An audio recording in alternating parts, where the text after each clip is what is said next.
Theorem number 6.4 जो है वो एक्टिविटी हमने इससे इससे जो प्रीवियस लेक्चर मैंने करवाया था एक्टिविटी 5, वो इसी पे बेस्ड है। मतलब एक्टिविटी 5 समझ आ गई तो थ्योरम 6.4 ईज़िली समझ आ जाएगी, या एक्टिविटी 5 नहीं भी की तो भी समझ आ जाएगी, ठीक है? वो कह रहा है if in two triangle sides of one triangle are proportional और in same ratio of the sides of other triangle, then their corresponding angles are equal and hence the two triangles are similar. मतलब उसका कहने का मतलब ये है कि हमें सिर्फ यही गिवन है कि ये दो ट्रायंगल्स हैं ए बी सी और डी ई एफ, इनकी साइड्स प्रोपोर्शनल हैं, बस इतना ही गिवन है। तो अगर साइड्स प्रोपोर्शनल हैं तो इनके कॉरस्पॉन्डिंग एंगल भी इक्वल हो जाएंगे। कॉरस्पॉन्डिंग एंगल इक्वल हो गए तो दो दो क्राइटेरिया हमारे कवर हो गए। इसका मतलब दोनों ट्रायंगल्स जो हैं वो सिमिलर हैं, ठीक है। इस थ्योरम का जो दूसरा नाम है वो ट्रिपल एस रूल भी बोलते हैं ऑफ सिमिलैरिटी। स्टार्टिंग में मैंने तुम्हें बताया था ना, तीन तीन रूल हैं। एक तो angle angle similarity rule, angle angle बोल लो या ट्रिपल ए बोल लो। उसके बाद है ये जो अभी सेकंड कर रहे हैं हम, ट्रिपल एस है। उसके बाद एस सी एस है। ये तीन सिमिलैरिटी रूल हैं टोटल। कॉन्ग्रुएंसी में 5 थे, इसमें 3 ही है, ठीक है। तो side side side similarity criteria भी बोलते हैं इसको, या ये थ्योरम एक बार फिर से क्वेश्चन पढ़ लेना सारा, एक जो भी मैंने समझाया है, ठीक है। लेकिन ये ट्रिपल एस रूल का मतलब ये नहीं है कि इसको मैं डबल एस रूल लिख दूं। जो हमने ट्रिपल ए रूल जो किया था उसमें मैंने बताया था कि उसको डबल ए लिख सकते हैं, क्योंकि अगर दो एंगल इक्वल हैं, दो ट्रायंगल्स के, तीसरा अपने आप हो जाएगा। लेकिन ऐसे नहीं है कि सिर्फ दो साइड्स की रेशियो इक्वल है तो दोनों ट्रायंगल सिमिलर हो जाएंगी, वो गलत हो जाएगा, ठीक है। ट्रिपल एस मतलब तीन ऐसे ही लगेंगे, तीनों साइड्स की रेशियो इक्वल होनी चाहिए। तो यानी गिवन क्या है, ये कॉरस्पॉन्डिंग साइड्स की रेशियो जो है वो इक्वल है। A B by D E is equal to B C by E F, equal नहीं है, वैसे ही समझा रहा हूँ, is equal to A C by D F, ठीक है। तो ये हमको गिवन है, प्रूव करना है कि दोनों ट्रायंगल सिमिलर हैं। तो इससे इस थ्योरम को प्रूव करने के लिए हमें दो ट्रायंगल्स की जरूरत है, A B C and D E F, वही लिखा है मैंने, this theorem can be proved by taking two triangles. तो यहाँ कंस्ट्रक्शन लिखना है, लिख दो, नहीं लिखना तो भी चलेगा। मैंने लिखा है cut D P is equal to A B. तो जितनी ए बी की लेंथ है उतना डी से स्केल से मेजर करके यहाँ लिख दो, या फिर कट लगा दो। तो ए बी डी पी के इक्वल हो गया, इतना इतना कट करना है। और जितनी ए सी की लेंथ है उतनी ही डी क्यू की कर दो। बड़ी ट्रायंगल है ना डी ई एफ, तो उतनी ही हमने बना दी D Q is equal to A C, और फिर पी क्यू को ज्वाइन कर दो। ये पी सी हमने ज्वाइन कर, सॉरी पी क्यू हमने ज्वाइन कर दिया। अब ये जो गिवन है ये हमको दोबारा से लिख रहा हूँ मैं, को यूज़ करना है।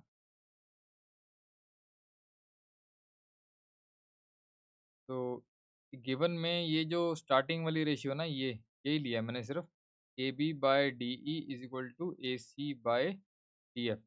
ये पूरी रेशियो बाद में यूज़ करेंगे, अभी मैं इतना पार्ट यूज़ कर रहा हूँ। A B by D E is equal to A C by D F, ये लिख दिया मैंने, गिवन में था। तो डिनोमिनेटर में डी ई और डी एफ जो है वो मैंने एज इट इज़ लिख दिया। अब ए बी की जगह डी पी लिख दिया, ये हमने यहाँ कट किया ना यहाँ पे बाय कंस्ट्रक्शन से। और दूसरी चीज़, एसी की जगह मैंने डी क्यू लिख दिया, वो भी बाय कंस्ट्रक्शन, तो रीज़न लिख दिया यहाँ पे। ये थ्योरम ध्यान से समझ लेना, एनसीईआरटी में बहुत शॉर्ट में दी हुई है, समझ नहीं आती वहाँ से। तो खैर तुम यहाँ से बार बार लेक्चर सुनोगे तो समझ आ जाएगा।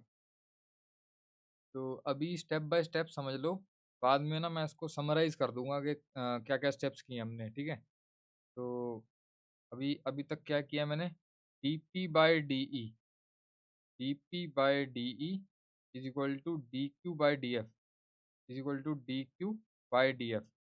तो ये रेशियो आई है हमारे पास। तो इस रेशियो से हम एक चीज़ निकाल सकते हैं, हम इससे ये निकाल सकते हैं कि D P by P E is equal to D Q by Q F. अगर ये रेशियो इक्वल कर देंगे तो पी क्यू ई एफ के पैरेलल हो जाएगा, और ये दोनों पैरेलल हो गए तो ये वाले एंगल इक्वल हो जाएंगे। क्यों एंगल इक्वल करने हैं वो आगे बताता हूँ। फिलहाल हम डी पी बाई इस रेशियो से D P by P E और is equal to D Q by Q F equal करने की कोशिश करते हैं।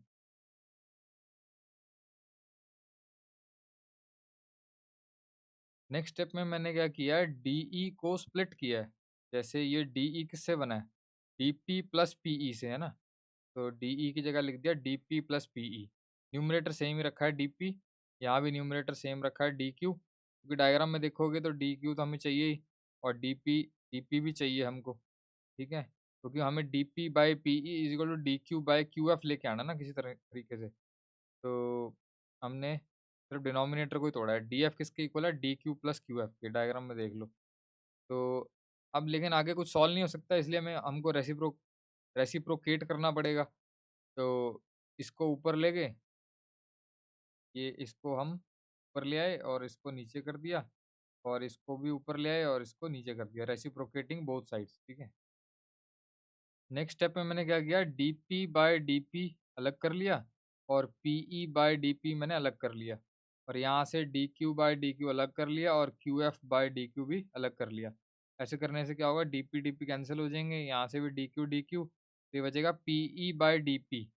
PE/dP is equal to QF/dQ, equal to QF/dQ, यही तो चाहिए था हमें। बस रेसिप्रोकेट करने के बाद आ जाएगा, मतलब अभी एकदम तो नहीं आया।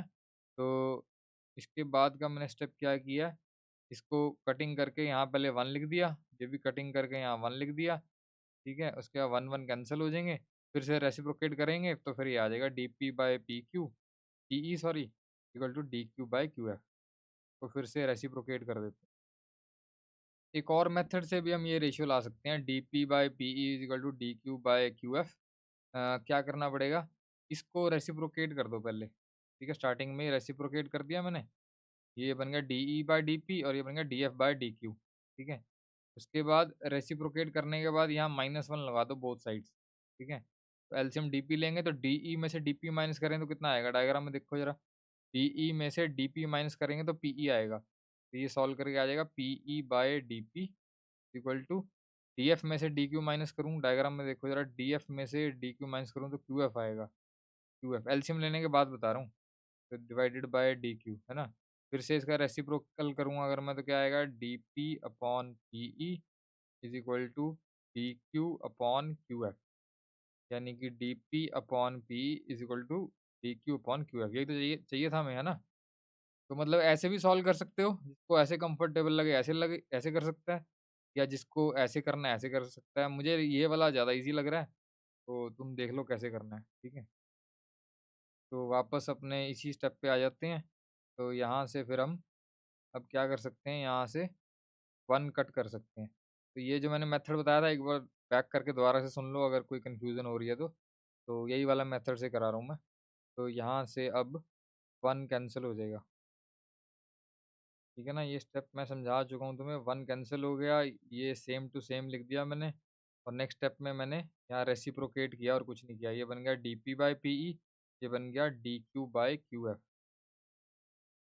ठीक है। मैंने यहाँ बीच में लिख दिया रेसिप्रोकेटिंग वी गेट, ये आ गई हमारे पास रेशियो, क्वेश्चन नंबर 1 मान लिया इसको। वही रेशियो जो मैं कह रहा था, dP/PE = dQ/QF, यही है ना रेशियो। अब इस रेशियो से हम कॉरस्पॉन्डिंग एंगल इक्वल कर देते हैं। तो इस रेशियो के इक्वल होने से क्या हुआ, dP/PE = dQ/QF, अगर रेशियो इक्वल कर दी हमने, तो उससे क्या होगा कि PQ पैरेलल EF हो जाएगा। कन्वर्स ऑफ बीपीटी थ्योरम याद है ना, कि एक ट्रायंगल में अगर रेशियो इक्वल है तो लाइंस पैरेलल हो जाती हैं। तो PQ पैरेलल EF, वही लिखा मैंने यहाँ पे, PQ पैरेलल EF। अब PQ पैरेलल EF है, तो अगर मैं ये लाइन और ये पैरेलल लाइन बना रहा हूँ और ये ट्रांसवर्सल है, तो एंगल P जो है वो E के इक्वल हो जाएगा, है ना। ये एंगल P है, P जो है वो E के इक्वल हो गया। और Q जो है ये वाला, अगर मैं ये लाइन और ये लाइन बना रहा हूँ और ट्रांसवर्सल DF को ले रहा हूँ, तो ये एंगल Q जो है वो F के इक्वल हो गया। पेयर ऑफ कॉरस्पॉन्डिंग एंगल्स, ठीक है, रीज़न मैंने लिख दिया। अब ज़्यादा डिटेल में करेंगे तो क्वेश्चन बहुत लंबा हो जाएगा, नहीं तो हम लिख सकते हैं कि P Q parallel E F and D E is the transversal therefore angle P is equal to angle Q. ये सब जूनियर क्लासेस के काम है, तो ज़्यादा नहीं लिख सकते, बहुत लंबा हो जाएगा क्वेश्चन। तो उसके बाद ये क्या नाम है, P Q parallel E F है और डी एफ ट्रांसवर्सल है, तो क्यू एफ के इक्वल भी हो गया। तो वो सब लिखने की जरूरत नहीं है, भाई इतना ही लिख दो कि भाई P Q parallel E F है, तो इसका मतलब ये कॉरस्पॉन्डिंग एंगल इक्वल होंगे, एक रीज़न लिख दो बस। तो इसको मैंने इक्वेशन नंबर सेकंड दे दिया। और अब मैं ट्रायंगल ले रहा हूँ डी पी क्यू और डी ई एफ, ये वाली डी पी क्यू छोटी वाली ट्रायंगल और बड़ी वाली ट्रायंगल है डी ई एफ। इन छोटी वाली और बड़ी ट्रायंगल में एक एंगल तो ये इक्वल हो गया, P is equal to angle E यहाँ से, और Q is equal to F, दोबारा लिख दिया मैंने, Q is equal to F. तो छोटी वाली और बड़ी ट्रायंगल के दो एंगल तो इक्वल ही हैं, तो दो इक्वल हैं तो तीसरा भी इक्वल होगा। लेकिन अगर दो इक्वल हैं तब भी वो दोनों ट्रायंगल सिमिलर हो जाएंगे, तीसरा लिखने की जरूरत भी नहीं है, क्योंकि हम ए सिमिलैरिटी रूल लिखते हैं, या इसको ट्रिपल ए रूल भी लिख सकते हो। लेकिन फिर वो ऊपर मेंशन करना पड़ेगा कि भी तीसरा एंगल भी इक्वल है, कॉमन है वैसे तो इस केस में। तो ट्रिपल ए से भी कर सकते हो, डबल ए से भी कर सकते हो, मतलब एंगल फिर नाम ये देना पड़ेगा। जैसे छोटी वाली ट्रायंगल में का नाम है P D Q, angle P D Q is equal to, बड़ी वाली ट्रायंगल में है ई डी एफ, है ना। तो रीज़न लिखना पड़ेगा, कॉमन है, तो फिर ट्रिपल लिख देना यहाँ पे, ठीक है, वो भी ठीक है, ये भी ठीक है। तो ट्रायंगल छोटी वाली डी पी क्यू और बड़ी वाली डी ई एफ दोनों सिमिलर होगी, डी पी क्यू और डी ई एफ, तो ये दोनों ट्रायंगल सिमिलर होगी। तो दोनों ट्रायंगल को सिमिलर करने से क्या बेनिफिट हुआ वो मैं आगे लिखता हूँ यहाँ पे। तो ये दोनों ट्रायंगल सिमिलर हैं, कौन सी, डी पी क्यू और डी ई एफ, बड़ी वाली, छोटी और बड़ी अगर दोनों ही सिमिलर हैं तो उससे क्या मिलेगा, D P upon D E is equal to D Q upon D F, ये लिख दिया, is equal to P Q upon E F, ये भी लिख दिया, ठीक है। दोनों ट्रायंगल सिमिलर होगी और ये रेशियो भी इक्वल होगी। या यहाँ से भी देख सकते हैं, डी पी अपॉन डी ई, ये आ गई, फिर डी क्यू पहली तीसरी, पहली तीसरी अपॉन डी एफ, ये हो गया, फिर दूसरी तीसरी P Q upon E F, दूसरी तीसरी, ठीक है। तो यहाँ से भी देख सकते हो, क्योंकि ये ऑर्डर हमने सही लिया है इसीलिए, नहीं तो डायग्राम में भी एक बार चेक कर लो, दोनों तरफ से चेक कर लो। तो ये रेशियो इक्वल है। तो अगर तुम ध्यान से देखोगे तो डी पी अपॉन डी ई ये रेशियो ऑलरेडी पहले आ चुकी है इक्वल, है ना। D P upon D E is equal to D Q upon D F. इसी रेशियो से तो हमने ये निकाला था कि D P upon P E is equal to D Q upon Q F, है ना। इसी रेशियो से निकाला था ना हमने, D P upon D E is equal to D Q upon D F से ही हमने ये निकाला था। तो यानी ये तो हमारे पास ऑलरेडी थी, लेकिन हमें तीसरी एक और रेशियो चाहिए थी, P Q upon E F, ये वाली भी चाहिए थी, तभी क्वेश्चन सॉल्व होगा। तो P Q upon E F, तो इसीलिए ये सारा कुछ करना पड़ा, ठीक है। और हमको ये रेशियो भी गिवन थी, स्टार्टिंग में गिवन लिखा था ना मैंने, A B by D E is equal to A C by D F is equal to B C by E F, है ना। ये रेशियो हमें स्टार्टिंग में लिखा था मैंने, गिवन है, क्योंकि रेशियो इक्वल होगी उसी से तो हम सारा कुछ करेंगे कि भाई कॉरस्पॉन्डिंग हमें करना। एक बार फिर से बता देता हूँ क्या रेशियो गिवन थी हमें, A B by D E is equal to A C by D F is equal to B C by E F, ठीक है। तो जो ये गिवन दोबारा लिखा है। अब नेक्स्ट स्टेप में मैंने क्या किया, ए बी की जगह डी पी लिखा है। डायग्राम में देखो, बाय कंस्ट्रक्शन हमने किया था ना, ए बी की जगह डी पी उतना ही कट किया था जितना ए बी है। तो ए बी की जगह डी पी, बाकी डिनोमिनेटर सेम है। उसके बाद ए सी की जगह हमने किया है डी क्यू, ए सी की जगह डी क्यू, डिनोमिनेटर सेम है। और तीसरा, तीसरा तो कुछ नहीं किया, वो तो as it is same to same है, ठीक है। तो अब इक्वेशन नंबर 3 और इक्वेशन नंबर 4 पे ध्यान दो कि ये पहली दो रेशियो जो हैं वो तो हमारी सेम आ रही है ना। और तीसरी रेशियो जो है वो कह रहा है कि P Q by E F के इक्वल है, और यहाँ कह रहा है वो B C by E F के इक्वल है, तो यानी डिनोमिनेटर भी सेम है, ई एफ। इसका मतलब क्या हुआ कि पी क्यू जो है वो बी सी के इक्वल हो गया। सेम तो है, थर्ड और फोर्थ रेशियो बिल्कुल सेम है ना। या डिनोमिनेटर तीनों सेम है, ये सेम, न्यूमरेटर इन दोनों के सेम है, ये रे सेम। तो इसका मतलब क्या हुआ कि पी क्यू बी सी के इक्वल होगा। यही हम करने की कोशिश कर रहे थे, ये जो पी क्यू है ये बी सी के इक्वल करना है हमको, क्योंकि ये दोनों ट्राइंगल को कॉन्ग्रुएंट करना है और फिर कॉरस्पॉन्डिंग एंगल इक्वल करने हैं। कॉरस्पॉन्डिंग एंगल इक्वल होंगे तभी दोनों ट्राइंगल सिमिलर होंगी, ठीक है। तो अब हमने बी सी को यहाँ लिख देते हैं, comparing third and fourth equation. तो from third and fourth P Q जो है वो बी सी के इक्वल हो गया। अब ये जो इक्वल हुआ है इसको यूज़ कर लेते हैं। आगे मैंने लिया in triangle A B C and triangle D P Q, ये छोटी वाली ट्राइंगल लिया ए बी सी और ये छोटी वाली ट्राइंगल लिया डी पी क्यू। इसमें ए बी जो है वो डी पी के इक्वल है बाय कंस्ट्रक्शन, और जो ए सी है वो डी क्यू के इक्वल है बाय कंस्ट्रक्शन, और बी सी जो है वो पी क्यू के इक्वल है। ये यहाँ प्रूव किया इक्वेशन नंबर फिफ्थ में। तो ये लिख दिया मैंने, proved in fifth B C is equal to P Q. ठीक है, तो तीनों ही साइड इक्वल होगी दो ट्रायंगल्स की, तो दोनों ट्रायंगल कॉन्ग्रुएंट होगी। कौन सी? ए बी सी और डी पी क्यू। यहाँ रीजन भी लिख देना, bye triple S congruency rule से दोनों ट्रायंगल कॉन्ग्रुएंट हुई थी, और ट्रायंगल कॉन्ग्रुएंट होने से क्या हुआ, ए एंगल डी के इक्वल हो गया, बी एंगल जो है पी के इक्वल हो गया। ठीक है, ये लिख दिया, और यहाँ पे सी एंगल जो है वो क्यू के इक्वल हो गया by C P C T. दोनों ट्रायंगल कॉन्ग्रुएंट है, इसलिए ये एंगल इक्वल हो गए। इसको इक्वेशन नंबर 6 दे देते हैं। अब ऊपर हमने किया था ना, एंगल पी ई के इक्वल आया था और क्यू एफ के इक्वल आया था। ये कौन सी इक्वेशन थी हमारी? पी ई के क्यू एफ के, कहाँ लिखा मैंने, ये रहा, पी ई के क्यू एफ के, ये रहा पी ई के क्यू एफ के। तो डायग्राम में भी दिखा देता हूँ, ये रहा, ये आ गया पी ई के, पी जो है ई के और क्यू जो है वो एफ। ठीक है, तो ये है इक्वेशन नंबर 2। तो ये लिख देते हैं, फ्रॉम इक्वेशन नंबर 2। तो सेकंड इक्वेशन से पी ई के क्यू एफ के। अब ये 6 और ये वाली जो आई है, इन दोनों को कंपेयर करो जरा। पी इधर भी है, पी इधर भी है, तो इसका मतलब क्या हुआ, बी ई के इक्वल हो गया, है ना, वो यहाँ लिख दिया। और यहाँ पे क्यू इधर भी है, क्यू इधर भी है, यानी कि सी एफ के इक्वल हो गया, फिर सी एफ के इक्वल हो गया। और अगर मैं डायग्राम में देखूँ तो बी ई के इक्वल हो गया, बी जो है ई के इक्वल हो गया, और सी जो है एफ के, सी जो है एफ के, ए जो है डी के, ये तो ऑलरेडी पहले ऊपर हम प्रूव कर चुके हैं, है ना, जब ये छोटी वाली दो ट्रायंगल कॉन्ग्रुएंट प्रूव की थी तब किया था ना, ए डी के इक्वल है। तो जो कुछ आ चुका है वो सारा फिर से लिख देते हैं।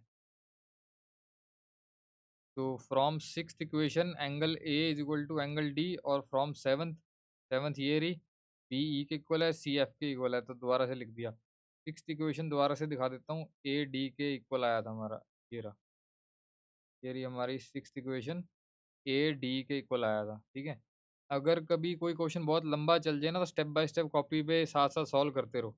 ठीक है, ताकि अगर पीछे का कुछ देखना हो तो कॉपी में से देख लो।